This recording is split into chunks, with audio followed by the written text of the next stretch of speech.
MPH Sports Podcast. Talk sport and property with sports people discussing their careers and how property played a part in it.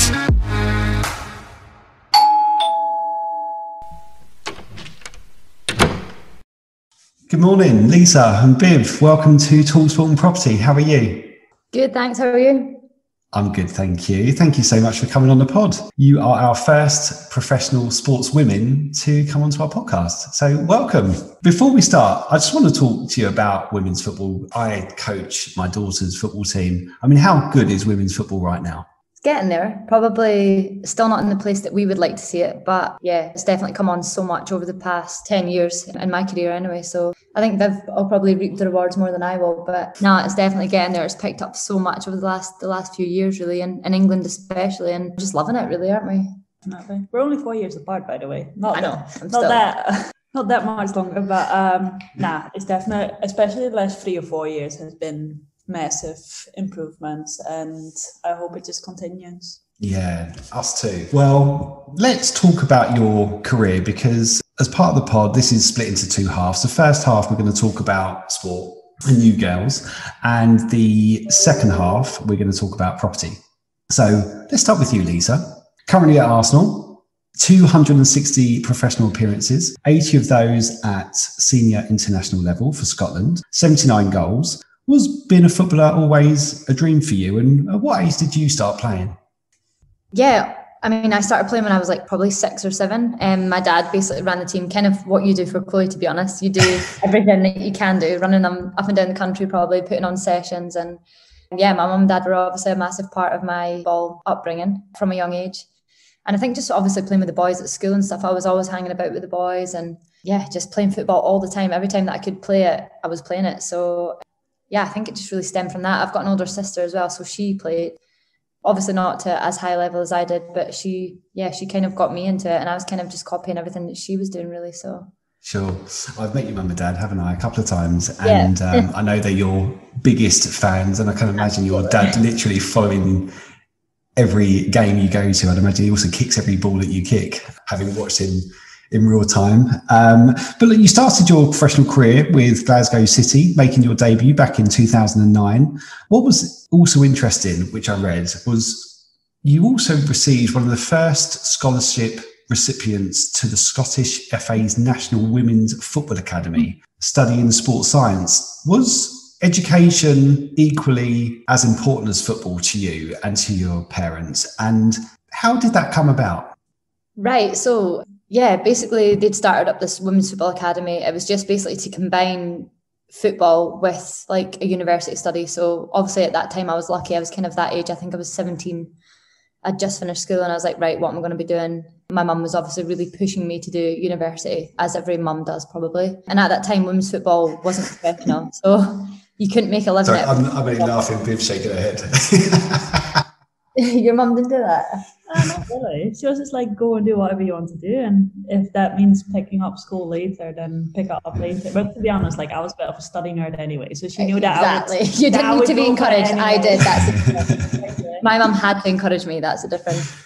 So yeah, I basically went to uni. I did uni for 2 years, and just that program really allows you to combine full-time education with full-time sport. So yeah, we got training sessions in the morning. I remember being on the pitch at like 7 a.m. before uni, then going to my uni classes, then going to training at night. So it was tough. It was really tough going. And when I think back, I'm like, oh my God, I was mad doing that. But no, I think it helped me at that point in time. And obviously, like you said, I signed then for Glasgow City. And then from there, I went over to Germany and actually deferred my uni degree, which I'm actually going back to do right now. I'm doing uni right now and I'm blooming 28 years old, but it's horrific. But no, it's good. It's good fun. And I'm glad that I've done it, looked back and kind of prioritised football. And now I've got the opportunity as well to go back and actually pick up my uni again. So yeah, amazing. So, I mean, at Glasgow, you won the Scottish Premier League 4 years in a row, the SPL Cup twice, the Scottish Women's Cup 3 times, Young Player of the Year award. You got to the last 16 UEFA's Women's Champions League for the first time in history. I mean, that's a cracking start to your professional career. It was decent. Yeah, it was decent. Obviously, like in Scotland, obviously the level's not, at that time probably wasn't as good as what it is now, but yeah, it was still good to then make the jump really to be able to go to Germany. Yeah, well, we're going to come on to that in a sec, because You scored 46 goals in 39 league games. Then you left in 2012 for German champions Turbine Potsdam. How did you feel moving to Germany at 19? And what was it like playing in a German league in comparison to where you were in Scotland? Yeah, the jump was obviously significant. It was a really big jump. And just for me, in terms of where I was with my life, like my mum, even though I was at uni and kind of had a taste for living independently, I still relied on my mum heavily. I'd still bring her home like my washing at weekends, and she'd sort out all my bank stuff, and she was still doing pretty much everything for me. So when I moved to Germany, it was a lot of stuff that I had to deal with on my own, which was pretty tough actually. And even just obviously learning a new language, being in a new culture, a new environment, a new team, it was tough going the first few weeks. I was like, oh my God, what have I done? This is the worst decision ever. And then the football kind of took care of itself. And as soon as that happened, kind of everything else just takes care of itself. I was doing well on the pitch, so kind of everything off the pitch was made a lot easier because of that. And obviously then learning German helped big time. Then the Germans kind of warm up to you a bit because you can make an effort and speak to them. You know all about that as well.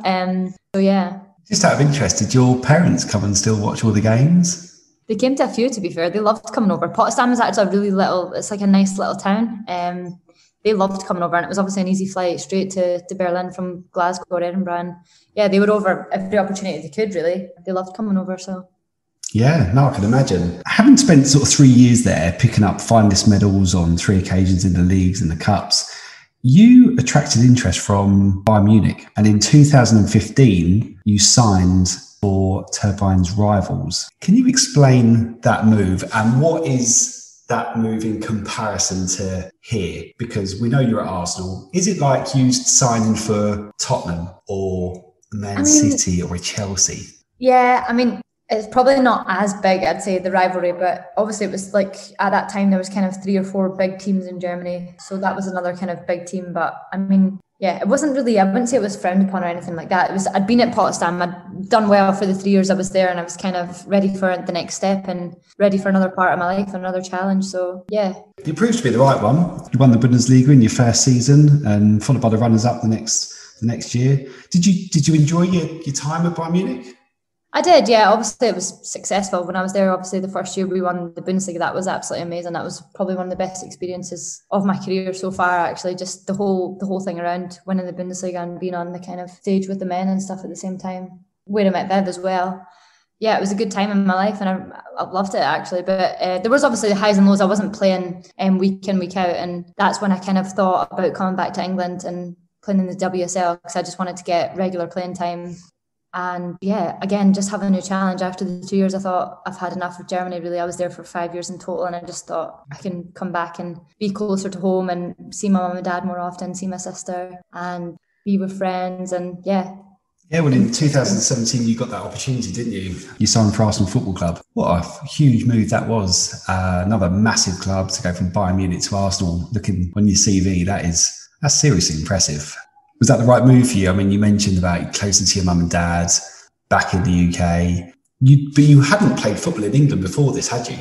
No, I hadn't. Yeah, I had friends and stuff that had played in England. So actually at the time I had a lot of mates that actually played at Arsenal already. So Kim Little and Emma Mitchell, they were obviously at Arsenal, and I could speak to them about the club and kind of hear the goings on. And I thought, yeah, that's something that I want to be a part of. And when I got offered my contract, I was like, brilliant, let's go for it, let's play in England. So that's what I did. And how was Arsenal set up in the training ground and the infrastructure different to Munich? Yeah, well, obviously at the time that we played at Munich, they were affiliated obviously with the men's team, but we weren't based at the same like kind of training ground and stuff like that. Whereas when we came to Arsenal, we were like blown away pretty much by the facilities and everything that was involved, the gym and the pitches.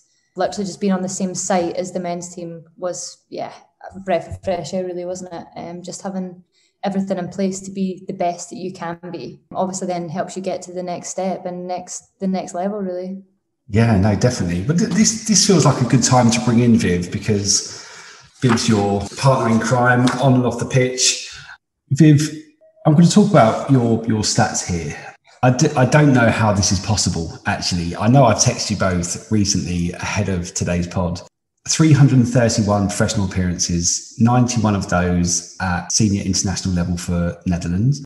you have scored 278 goals. Now, we talk on a fairly regular basis through WhatsApp and stuff between the three of us. And as you know, my daughter loves watching you guys. She has a huge appetite for football. And we always see, you know, your name pop up as a goal for Arsenal, a goal for Arsenal. But 278 goals in 331 appearances, and you're only 24. I don't know how that's possible. Nah, I mean, to be honest. I mean, quite how many games I've played already. I do keep complaining that I'm tired and I've played too many games, but now I know why. I mean, obviously, like I've just been lucky to play in the good teams, as in Bayern Munich and Arsenal. And obviously, when my time in Holland was a bit different, I think, as Lisa's time in Scotland. I played for like a team that was basically bottom of the league. With me and two or three other girls coming in, we kind of improved. I mean, we ended up like third or fourth in the league, which obviously was a massive step for that club at that moment. And from there on, it just went really quick. It was just Bayern Munich and Arsenal, and that's been it so far. Yeah. I'm going to go on to talk about your first professional contract in a second, but where did it all start for you? Because I know you started really young, like Lisa, and I also know, I think you've got an older brother, is that right? A younger brother. Yeah, he's obviously into football as well, basically probably because of me. But my dad was just a massive football fan. He used to play football himself as well. Yeah. Not on a great level, but I still went to watch this game on Saturday afternoon, and we just played in the park the whole time. And same as Lisa, like you ended up going to school, and instead of playing with the girls, like I played with the boys and we played football. And that's kind of just how I rolled into it as well. I think my first game was when I was just 5 years old. So that's how quick it started. Wow. So was your dad your sort of inspiration and motivation to explore football? Yeah, I think so. I think my whole family is like football obsessed, to be honest. Like my mum didn't play, she really wanted to, but she actually had to play hockey at that time. But I think arguably my mum is actually a bigger football fan than my dad is. So I didn't have a choice. Yeah. So you signed your first professional contract at 14 for, is it SC Heerenveen? Have I pronounced that? Yeah. In the top Dutch league. You made your senior debut at 15, becoming the youngest ever player in the league. Did you feel ready at 15 to make that whole new journey? And were you? I mean, I think football-wise, definitely, yeah. I think coming in to the team as like a 15-year-old, obviously, like people look at you and frown upon you, but on the pitch, I always felt ready. Like I knew what I could do, and I knew that I didn't really struggle keeping up with the pace or with the quality at all. I think the biggest thing for me was when I was like 15, I ended up being in a changing room with girls that are like 30 years old, and I didn't know what to speak about. Like I was going to school and I was like worried about my math exam the next day, but they obviously had complete different issues in life as I had. And I think that was the hardest bit, especially the first year for me. You do get used to it, but it did take me a bit, to be honest. On the pitch, it didn't seem that way because, I mean, you scored 27 goals in 26 games in your first season, 41 goals in 26 games the following season. You won top scorer. You're 17. You're 17. I mean, was the interest becoming apparent around, you know, not just Holland, but other countries? Yeah, definitely. I think especially after like my second season at Heerenveen, a lot of people were obviously speculating where I would go, especially because I actually made my debut with the national team. And I think the moment you actually start playing national team as well, that's you in the bigger picture, if that makes sense. And at my time, like I was obviously 17 still, and I had to make the decision if I wanted to move abroad or not. That's the only time my mom actually did push me to finish my school first, because that was my last year at school, and that's what I decided to do. And I made a couple trips to Paris, to Malmö, to Munich, and on the end, I had the best feeling with Bayern Munich. Yeah, you did, and obviously that was the same journey as Lisa. What was it about Munich that attracted you at the time? Do you mind me asking also what other clubs? Was you say Paris? Was that PSG? Was it or? Yeah, I mean, I think on the end, like before making the move, I've had contact with 39 different clubs, which obviously got broken down to like 4 or 5 clubs really, really quickly. I think for me at that time at Bayern wasn't the biggest team in Germany, but they wanted to make the step there. And obviously for me thinking, okay, I'm a 17-year-old, I want to go somewhere that I can actually play week in, week out, but not just develop myself, but also help developing the team and like the club moving forward. And I think that's what really interested me in signing for Bayern. Even going there with my parents for a weekend, we went to a men's game, and I think just the atmosphere around the club was really classy, and it felt really familiar with what I wanted in the club. So that's basically was a massive thing in my decision. Yeah, it sounded like they put out all the stops to get you to sign on the dotted line. 39 clubs. I mean, did you have an agent, or was it your mum and dad literally just deferring clubs to voicemail or something? To be fair, a lot of at that time, I was reading through my emails a while back, and basically somehow clubs would just email me directly. Obviously completely different right now, but at that time, that's how it basically worked. They would call your mom and dad and be like, what's she gonna do? Obviously that happened with you as well. I think your dad helps you for a year. Yeah.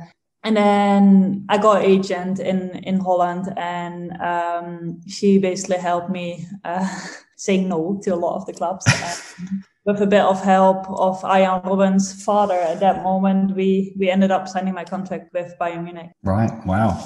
It was reported that you didn't enjoy the style of football at Munich. Was that true? And did that kind of sway you to then speak to other clubs a couple of years later? Yeah, I hated it in Munich the first couple of months. And I think two things. Obviously, for me, for the first time, actually being away from home, being 17 years old, just turned 18, couldn't really speak English or German, which made it really hard, obviously, for me to communicate with people and to get a play team. And I basically went from training 3 or 4 times a week to training 7 or 8 times a week and playing games. And obviously, your body, especially when you're younger and you're still growing, you really need to get used to that. So my first season, I was literally injured all the time, and I didn't really end up playing a lot of games for Bayern that year. And then I was literally thinking, why am I playing football if all I need to do is put my running shoes on and go out on the track? And then obviously we had the World Cup on the end of that season, and we played the World Cup, and the World Cup wasn't really what any of us expected either. And then I think after that, it was just kind of that point that I had to decide if I wanted to actually keep going or not. And I'm happy, obviously, I did, because the second season, Lisa came to Bayern, and that is basically when I found my swing as well. And we just actually flew through the league and just, but basically started scoring, started playing. We actually played some decent football sometimes. And then, the last 2 years were actually good at Bayern. You decided to move to Arsenal. Did you, just out of interest, did you both move to Arsenal at the same time? Yeah. Right. Because I was looking at your stats in that first year, Viv. 54 goals in 56 games. I'm assuming you didn't mind the style of football at Arsenal. To be honest, my first year at Arsenal was kind of actually the same story as at Bayern. We obviously just came back from the Euros in 2017. My first year, I ended up playing, I think, 10 games max, and I didn't really play much. Lisa obviously came in, and she done amazing. She played every game and went from there. But I really struggled my first season. Seems to be something that happens at every single club so far. But then the second season, I just picked that up, and that's when I started playing and scoring. And Lisa's basically been doing that for the whole 3.5 years she's been at the club now. It's interesting, isn't it? Moving clubs, moving countries. Is it the transition that can have an impact on the pitch? I mean, it's been mentioned this week about, Frank Lampard getting the sack at Chelsea. Me being a Chelsea fan, I'm absolutely gutted. I've been distraught all week. But I look at the players that they brought in and thinking Havertz hasn't been at the level that Frank needed. Same with Tino Werner, hasn't been at the level that Frank needed. First-hand experience, moving country to a different league, can that really affect your performance, the way it's been reported this week? I would say so, without a doubt, yeah. Sure. Obviously, those boys as well, coming from Germany, I think just the whole physicality of the English Premier League, it obviously takes time to get used to. I think those boys, they will come good, no doubt about it. They are top players. But it just takes time to adjust, really. Sure. Okay, well, I want to bring you back into this conversation, Lisa, because I can't ignore, I know we've spoken about your stats for your domestic leagues, but your international records are also seriously impressive. So you've been capped by Scotland 83 times, Lisa, 17 goals. Do you mind sort of sharing some of your highlights? I mean, I don't want to talk too much about your assist against England in the Euros, but I can come to anything anyway. But what? Yeah, I mean, I know you're a proud Scotswoman, still playing for Scotland now. Yeah, do you mind sort of sharing us where it all started? Yeah, kind of similar to Viv, really. I was playing with the youth Scotland youth national teams, and then obviously doing really well at Glasgow City put me in good stead for then getting picked to the national team, which I then did, I think, at maybe 18 or 19. So yeah, I mean, there's been a few highlights, I'd say. Obviously, it's not as been successful as what Viv's used to with Holland, but you still played the Euros. You played yeah, the World I've Cup, played exactly. I've played in a Euros and a World Cup, which obviously wanted to tick both them off my kind of things to do. Although we didn't put ourselves in the best shape for actually doing well there. But I mean, yeah, whole different story. I was just delighted to have qualified for the World Cup, and especially the World Cup, because we hadn't done it before. So I mean, yeah, we've messed it up this time around, which sucks. But I'll be there supporting Viv, so that'll be fun. Well, bringing in Viv again, your international record, 91 appearances, 70 goals. I mean, you started breaking records as early as 16. I think you scored 6 against Montenegro, 8 goals against Kazakhstan, then 4 against Ukraine. You were the all-time highest scorer for the UEFA under-17s. I mean, you were just born to score goals, weren't you? Yeah, quite boring, eh? Not really anything else. Yeah, I mean, just the same as Lisa. Like, obviously, I started playing the under-15s, under-17s, and then I was meant to go to the under-19s, but I ended up going, obviously, directly to the first team. Then starting to play national team as the first team, obviously, like, was amazing. But then the under-19s qualified for a European Championship in Norway, and they thought, Viv has got an empty summer, there's nothing scheduled yet, so let's go back to the under-19s and play that tournament too. And then we obviously ended up winning the Euros with the under-19s for the first time ever, which I think was a massive step forward, and the youth teams, but also women's football in Holland. And then obviously we translated that into winning the Euros with the A team as well. Yeah, well, it was only back in 2019 you have become the all-time top goal scorer. I think it was your 60th goal in a 3-1 win against Cameroon back in 2019 in the World Cup. Viv, is there a tally that you've kind of got? Are you thinking, well, I'm at 70 now, I'll easily break 100, or are you just going to go with the flow and just keep banging in goals? No, just go with the flow, really. Like, obviously, I think like it's 100, but like past that, we'll just see whatever happens. Past that, so you are going to get to 100. I'd like to think so. I'd like to hope so. Obviously, I'm 24. I still have got quite a couple of years left in me. And I think our quality at national team is pretty decent. So I like to think that we can continue to qualify for big tournaments and, yeah, continue to win a lot of games. And hopefully I can obviously play my part in that as a number 9.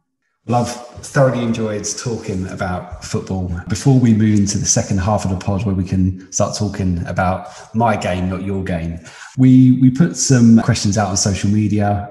We've also got a few cheeky questions ourselves. So it's good to do a quick question fire round before we end the half. So I don't want any arguments, but number 1, who's the smartest? Viv. Actually, Lisa's really, really smart. I'm smart, but Viv tries a million times harder than I do. She can't leave anything like any stone unturned. Like Viv has to. She's very detailed. Okay, who's the messiest? Me, Lisa. I've been to your apartment a few times. It's not that bad. Who's the best at penalties? Lisa, probably. Nah, not even. We're both rubbish, probably. Yeah. Don't. I'd say Viv. Are you not the penalty takers at Arsenal? No. Who is? Kim Little. Good record? Yeah, decent. Yeah. If she misses a few, do you fancy it? No. No. I'm a number 9 that doesn't take penalties. No, fair enough. Who's the best singer? Lisa. Yeah. Yeah, fancy a bit. He's really good, actually. Yeah? Yeah. No, I'm not. But I'm just better than Viv, who's slightly tone deaf. You can play us out. Who could do the most kick-ups? Viv. Nah, both. I'd say you. I'd say Viv's Lisa. got more skills. Well, that's the next question. Who is the most skillful? Viv. I must be honest, before we go on to the next question, I remember the time when I came to your apartment, the second time I came back round, when we will talk about a bit later, the skills that you demonstrated, even as a football fan, and I'm just chilling with a cup of coffee while you girls were just kicking the ball about like a couple of 5-year-olds. the skills you did, I remember looking, thinking, oh my God, I don't know how you just did that. So yes, I did think there was a lot of showboating in the locker there, even for both of you. Who's the fastest? I'd give this one to Lisa. Yeah? I think Viv's getting faster, to be fair. I think it would be a very good race. We still need to have a proper race. We always race against each other in training because we are both like the two fastest, so it's always a good session. You back onto some beautiful gardens. I think I might need to come over and actually we'll do an official NPH Sports race. Let's do it. We're going to set that up. Who do you support? Liverpool. I'd say Arsenal and Liverpool, to be honest. But I'm obviously I'm a Feyenoord fan in Holland, so Feyenoord is my first club. Yeah. When did you both meet? Munich? Yeah. Munich, yeah. Yeah. So, and last question, who made the first move? Both pointing, yeah? Just for the record, it was Viv. I did point to you. Fantastic. Okay, right. We're going to move on to the second part of the pod. Talk Sport and Property Podcast, sponsored by MPH Sports Property Academy. Download the app today from the App Store or Google Play by typing in MPH Sports, the trusted go-to app for sports people looking to buy or learn about property. We were introduced to each other about 18 months ago now, because we all share the same accountant, don't we? Adrian Granger, for anyone looking for an accountant, Adrian Griffiths-Pegg is fantastic. Yeah. Why were you interested in NPA Sports coming in and supporting you, looking for a home to buy? I think for me, probably a bit different as for you. Obviously, we'd been living in a rental apartment for 2 years at that moment, and we obviously still have a contract left with Arsenal till the end of next season. And I think for me, it was kind of looking to buy a house in and around St. Albans somewhere to actually just live in and not waste money on rent the whole time. And obviously, that's how we got in contact with you directly, to actually find a place for ourselves, really. Yeah, because most players know us as a property finder for buying investments, but you instruct us to obviously find you and support you with finding a home. It actually happened really quickly, didn't it? We managed to find you an off-market property in a development where you had been previously renting. Had you been looking for long before Viv, you and I met? We'd been looking around a bit. We didn't really know what we wanted first. Obviously, we looked a couple of different places, and we looked into apartments and into houses, really. And basically what we found on the end is basically a mix of both, with obviously an outside garden bit and and as you said, in the development that we really wanted to buy in. And the actually searching didn't really take that long. Let's leave the rest. No, it didn't. No, the search was nice and quick. I think what was really interesting is that when I met you, first of all, Viv, I knew that you were very structured. You had been looking, you'd had your Rightmove links all set up. At the time, I think you said, look, Lisa was thinking about a house. And I think that you had mentioned about, a garden would be ideal. However, you were renting a fantastic apartment close to the training ground. It was a great size, great condition, lovely development. Ideally, you wanted to stay amongst that complex, but nothing was coming available, was it? No, I think there were a couple of flats and a couple of houses available, but basically... Yeah, we looked at other ones. Yeah, we looked at other ones in the development itself, but it either didn't have a garden bit outside, or the house prices obviously around London are just incredibly high. So this one is very fussy as well. The kitchen, if it's not open planned, if it's boxy. Why are houses so boxy in England? That's why we ended up doing I don't know. re-renovating the whole house. Don't ruin one of my questions, Viv. I'm going to talk about that in a sec. But I know you're right, because I remember you at the time. I could tell that you were quite articulate and you were very much attention to detail. You were always about a floor plan. I know after we met, you said, can you come back and meet Lisa? I think I came around on a Sunday night, and our 2-hour meeting probably involved an hour to an hour and a half of you guys literally doing kick-ups and taking penalties with Chloe. Is this what you do with all your guests? You just come around and play football? That's what we do, yeah. The ones that can play, yeah. That's why I just stood out. I just had a couple of cups of coffee, making you tea and drinks whilst you had penalty competitions with Chloe. I know you have invested some money into the apartment, so you can now open up, Viv, and talk about your property renovation. Do you want to sort of share with listeners, what you bought and what you've done so far? Because I've been back since, and it looks absolute first class. I'm really impressed. I mean, yeah, we obviously we bought, a flat on the ground floor, which the first time we walked in, I thought very English and very boxy. Very cream. Very cream, yes, and carpet everywhere, which I'm also not used to as a Dutch person. Coming in, I think, obviously the size of it, we both saw the potential directly, really. And we ended up moving the kitchen into the living room, which obviously gave me my open space kitchen living room idea. And we added on an extra bedroom in the property itself as well, which obviously changed it from a 2 to a 3 bed, which I think in the future will only help whoever lives in this building.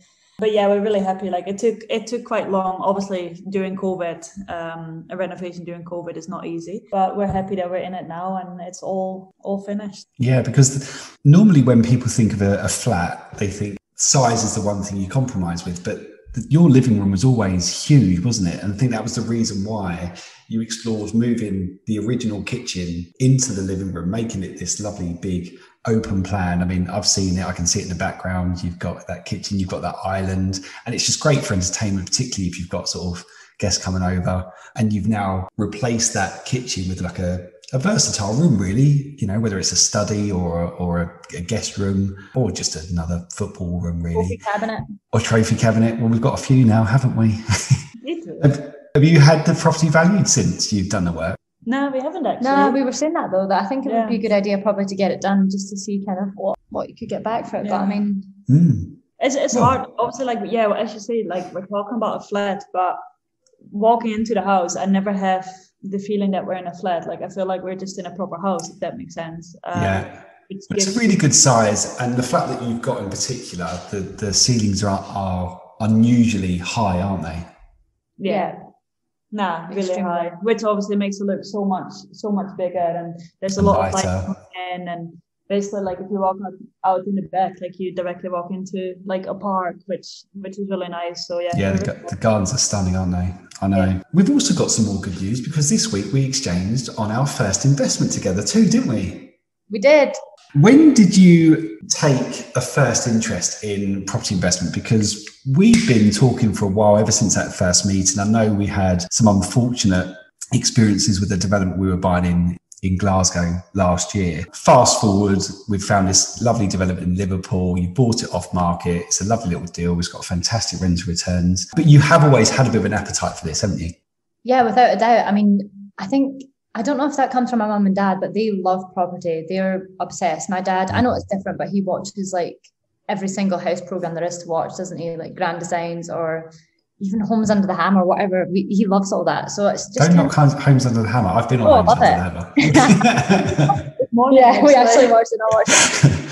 But yeah, he's just my dad especially, he's just got a knack for all that stuff. He just really enjoys it, and probably just something that we've That's probably why we get along really well, me and your dad. Yeah. But yeah, I like that. Obviously I was lucky enough to have money left over, especially from my time in Germany. So I just thought I may as well try and put it to good use, really. And then that's when we got talking to you and thought, this sounds like a really cool opportunity. So it just seems daft having money in the bank at the moment. If we can sort of remove it from there and park it into other investments that's going to give you a greater return, then you might as well just explore that. And you bought a great one there, and I know we're buying another one as well at the moment.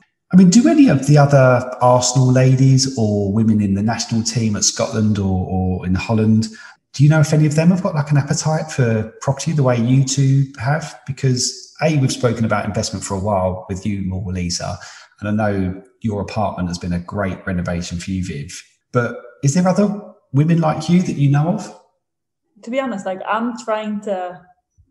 I'm thinking in Dutch right now, which fucked me up there. Yeah, but what do you mean? I'm trying to instigate with our girls national team and actually say you need to do the right things now. Right now you've got the opportunity to do so. I think a lot of girls obviously as well with Arsenal and probably Scotland and Holland they're throwing a lot of money away by just rent each month. And I know it's difficult to say, oh, like I play abroad, I'm going to buy a house in England, because a lot of girls probably don't see a future there. But I do definitely think also back in Holland, there's opportunities to invest and to do the right things for yourself, to set you up for football, for life after football, because we're not going to be playing and earning that much money to live a work-free life after. So I think obviously like every single little bit will help us after football. Without doubt. Yeah, I think it's really important that you share your experiences and help influence others around you. I mean, is it ever like a topic of conversation then on like a train or a coach or a flight, depending on who you're playing and where? I mean, there's been a few discussions. I think people just kind of struggle to actually just take the plunge and go and do it. I think that's the hardest thing, is kind of you have to part with like a big or a large money. Yeah, and people just think you want to see results there and then. Obviously, it's more long-term investment. But yeah, I think it's just people probably struggling to part with the money, to be honest with you.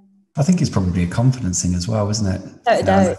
Yeah, I guess with you two doing it together, it probably gives you both that sense of comfort and closure that you've obviously got me as well. And I can, do my background checks and support you both. And if it doesn't feel right, then we don't go ahead with it. But you've always got each other. And I guess that if there is another professional female athlete that may not necessarily have a partner, then I guess it's as you say, it's taking the plunge or just bouncing off your positive vibes and experiences that might encourage them. I mean, look, you two have played for some of the largest clubs in the world, including national countries. I mean, can I ask, have you ever been introduced to some form of property education whilst you've been at Munich or whilst you've been at Arsenal? I know you're shaking your head. No. Not at all. Honestly, right. Not at all. The first of its kind was with you. Right. Not really before.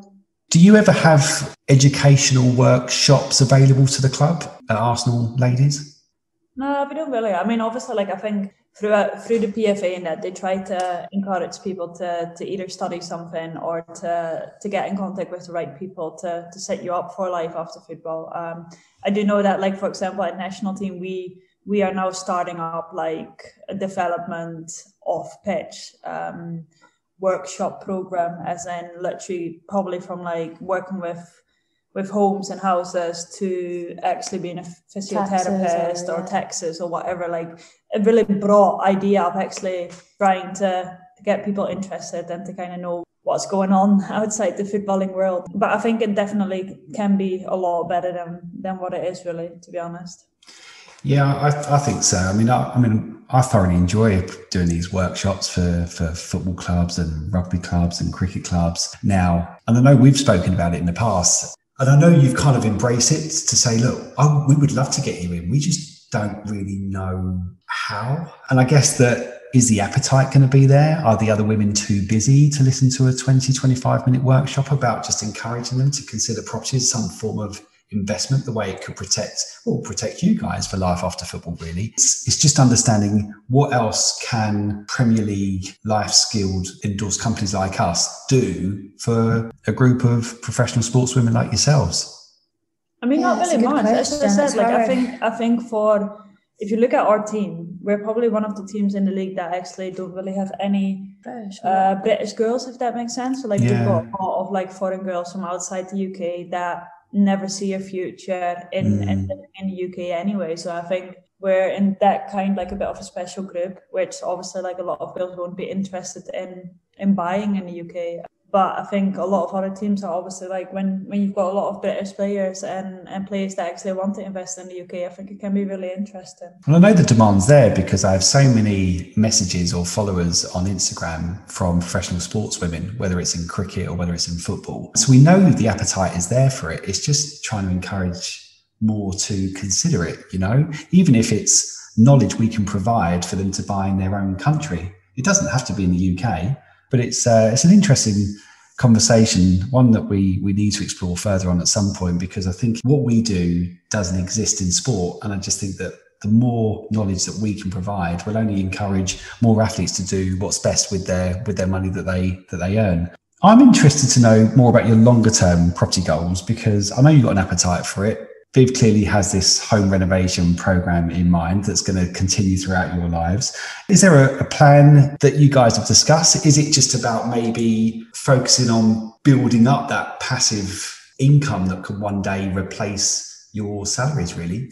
I think so, without a doubt, just kind of building it up, as you say. I'm hoping to get 2 investments. So that'll be obviously a big thing for me. But I think, just like you say, building up your portfolio and just really having the investments there to keep you going every month once football's not there anymore. Yeah, definitely. What would you say the advantages are buying property over investing in stocks or shares? Or is that something you've considered in the past, or have you had first-hand experience in? I have no idea about stocks and shares, to be honest with you. I've just, obviously, a lot of people, you've heard that obviously how well property investment does. And after speaking to you as well, we had just a really good vibe, really. Good. And obviously, it was just nice and friendly, and we felt like we could trust you. And obviously meeting through Adrian's also a great person and one that we really hold high in our expectations. Definitely. So I think it's just the whole thing of being part of something really is the part that I like, and something different. It's something to come home to and think about other than football. Yeah, definitely. Which I really enjoy, and it's in total other end of the spectrum is like property investment as opposed to football. And it's just obviously combining the two of them together is a great thing to do. Yeah, no, I agree. It's more exciting than stocks and shares anyway, isn't it?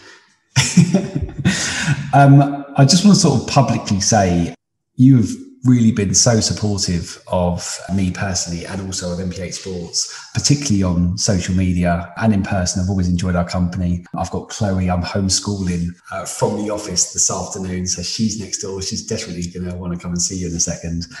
What would you both say to any player who may be just a bit cautious about investing their savings into property? I think, if you've got the money, absolutely go for it. Grab it with 2 hands because, we've done it and we've not looked back since. And just to go for it, take the plunge and be brave and do it.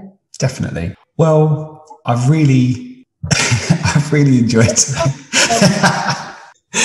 Viv's laughing. Look, I've really enjoyed today. I love our relationship. You both crack me up. You've been so supportive. Thank you for everything that you've ever done. Thank you for joining us on the pod, and good luck Sunday's game against Birmingham. Hopefully it's on. Fingers crossed. We'll see. Amazing. Thanks, girls. Thanks ever so much. Thanks, Lee. Thank you. Thanks. Bye. Bye. You've been listening to Talk Sport and Property. Visit the App Store and download the MPH Sports app today, or keep up with us over on Instagram.